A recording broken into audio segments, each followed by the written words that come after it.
25 വർഷമായിട്ട് ഒരു അസുഖവും എന്നെ പിടികൂടിയിട്ടില്ല. അത് പറയുന്നത് ആരാണെന്നറിയൂ?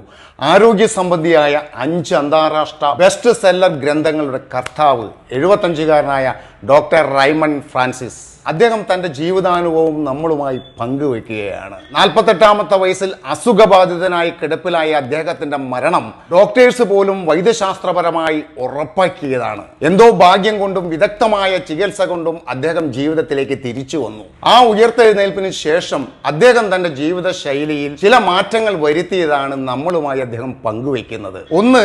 ആരോഗ്യകരമായ ഫുഡ് സപ്ലിമെന്റുകൾ കഴിക്കാൻ അദ്ദേഹം തുടങ്ങി. 2. രാവിലെ ധ്യാനം മെഡിറ്റേഷൻ ആരംഭിച്ചു. 3. റെഗുലറായി എക്സർസൈസ് ചെയ്യാൻ തുടങ്ങി. 4-ാമത്തതാണ് ഏറ്റവും പ്രധാനം, പഞ്ചസാര പൂർണ്ണമായും അദ്ദേഹം ഉപേക്ഷിച്ചു. ആരോഗ്യകാര്യത്തിൽ ഏറ്റവും പ്രധാനപ്പെട്ടതായി അദ്ദേഹം കണ്ടത് കൊടിയ വിഷമായ പഞ്ചസാര പൂർണ്ണമായും ഉപേക്ഷിക്കുക എന്നതാണ്.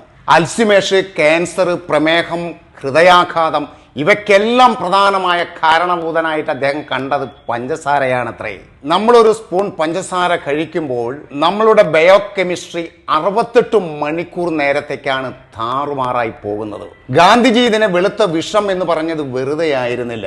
കരിമ്പിൽ നിന്നും ജ്യൂസ് എടുത്ത് അതിലെ കളറും വിറ്റാമിനുകളും മിനറലുകളും കാൽസ്യവും ഫോസ്ഫറസും മാറ്റി ബ്ലീച്ച് ചെയ്ത് വെളുപ്പ് നിറമാക്കി 23 തരം കെമിക്കൽ ചേർത്ത് പൂർണ്ണ രാസപദാർത്ഥമാക്കിയ ക്രിസ്റ്റലാണ് വെളുത്ത വിഷം എന്നറിയപ്പെടുന്ന ഈ പഞ്ചസാര. ഇങ്ങനെയൊക്കെയാണെങ്കിലും പഞ്ചസാര ഒറ്റയടിക്ക് നമുക്ക് നിർത്തുവാൻ സാധിക്കില്ല.